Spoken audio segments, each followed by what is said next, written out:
Alright, here we're going to do the setup on the Hunter GSP9700 with road force. So the first things first, we have this big old wheel. It's kind of a mess. We need to figure out how to set it up on the machine. So we have an assortment of cones here that are color coded. What we should do is take one of these. We should go ahead and insert it through here and kind of see what looks like it's going to line up. So I'm going to say it kind of looks like it's sort of like right in the middle. So I'm going to say maybe the green, but it might end up actually being the blue, the light blue. So we're going to use that. Now, just because I know the light blue is what we want, I choose the light blue. Now, how I can confirm is I'll go on the back side again, slide it through, and note that cone fits well. It's coming through enough to hold it centered on its taper. If I were to put it in this way, you'd notice that one kind of like bottoms out before it's gonna hold it centered. So this is the way that we want it. Now that we know that, I'm gonna take this. If we really wanted to, we could use this as the clamp, but that's not the best way. The best way is to put this on with the tapered side that we fit facing out. We're going to put that right on here. Boom. The next step is we've got several plastic adapters. Smaller one, a larger one. We need the larger one for this one. We'll hook it up to this piece. Now, I'll show you something that's a little confusing on this particular machine. A lot of the machines have the wing nut. You run it up. This one doesn't. This one has an automatic adjuster, so we put this on and it kind of ratchets. Then when we're going to run it in, we'll double tap this and that'll run it in. Now of course it's not going to be happy because we don't have the wheel on, so to release it, tap, tap, pops off. When you want to release it all the way, you squeeze these in. If you put it here, it won't work. These teeth have to be in line with these teeth, so we need to put it on like that. Or if we have it off at first, you know, we can basically line it up. Okay, so now knowing all that, we'll assemble this. We'll bring our big old beast of a wheel and tire over. Lift it. We will carefully slide it on. I'm going to take this. Install it. Now this part takes some coordination. So I'm going to lift the wheel onto that centering cone that we installed. I'm going to hold it there. This is engaged, then I'm going to double tap with my foot. It's going to run in. Then I'm going to make sure it feels like it's good, and it does. I'm going to spin it, and it looks good. The next step is over here. You want to logically set the dimensions, and it kind of gives us some different things. So I'll give you a couple scenarios. One, if we want to use a clip-on style weight, we're going to set it here, right there, and then on the outside similarly we'll bring this one down and we'll set it right there. Now this, and then at that point we'd go ahead and we'd single tap the pedal, and it learned them. So the reason that worked is because this machine's on a default. So I could change it to select wheel weights. I left it on auto. Auto's where I recommend it. On auto, depending on where you place this, like if we were to have brought it in like this, upside down, and deep in, that's going to automatically make it think we want to do tape weights. And so if you don't want it to be auto, you can go ahead and you can change it to clip-on both, clip-on the outside, tape weight on the inside. Tape weights on both are not realistic, but you could do inner plug weights, but that's not realistic, so we'll keep it on auto, okay? But if you're having a problem, you can set it to manual. So let's go through auto again. Let's just say we wanted to do tape weights. I bring this down, I would set it here, and that's going to be where I put my first plane of weights.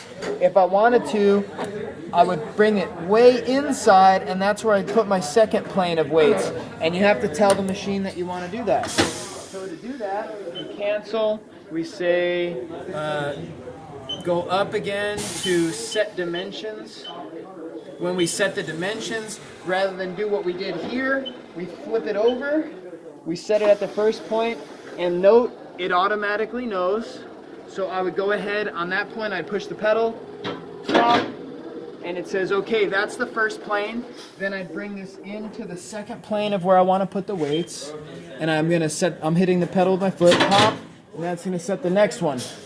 This is now giving us the option to tell us where the spokes are so that it'll hide the weights behind the spokes. So if you wanted to hide the weights behind the spokes, you would actually bring it down and you'd align one of these spokes, right? And I'd press the pedal. Okay, there's a spoke right there. Now it says align the next spoke. I'm gonna spin it to the next spoke and say there's a spoke right there. Now it knows, okay, based on that movement, this is apparently a 5-spoke, and it's gonna automatically program to get the spokes, put all the wheel weights behind the spokes.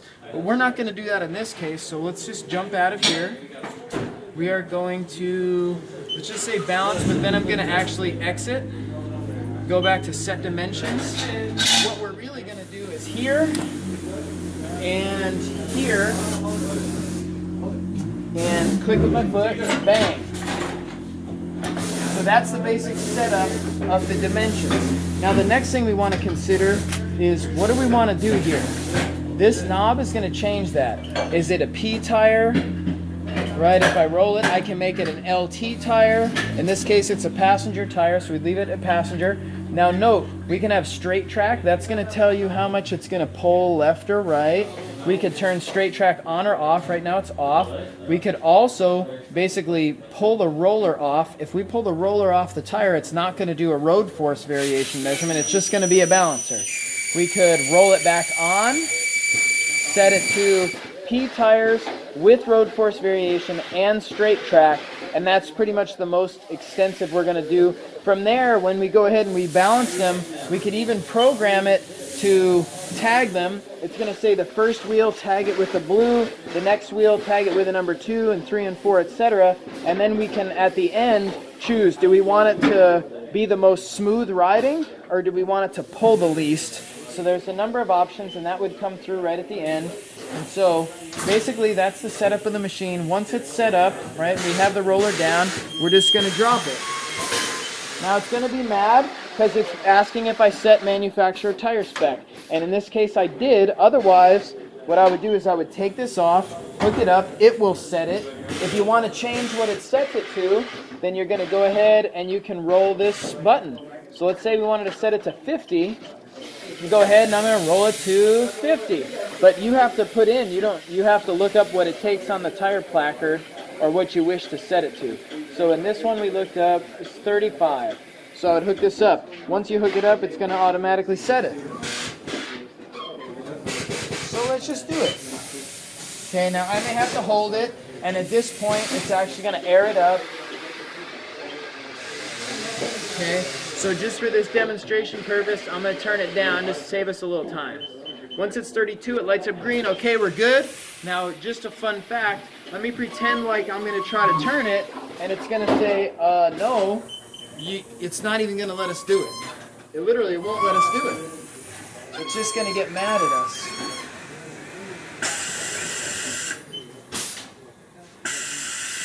It literally won't let us do anything until we take this and we hook it back up.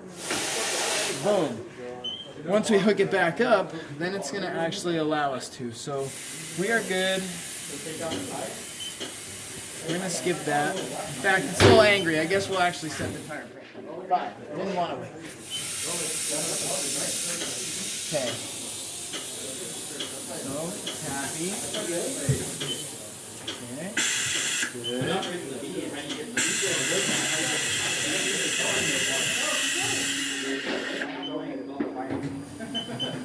Okay, then again, it needs to know you hung it up here. It won't let it work unless it sees that it's hung up here.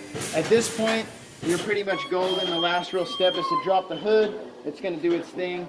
And the rest of the explanation on how to use this machine is in another video. This was the setup.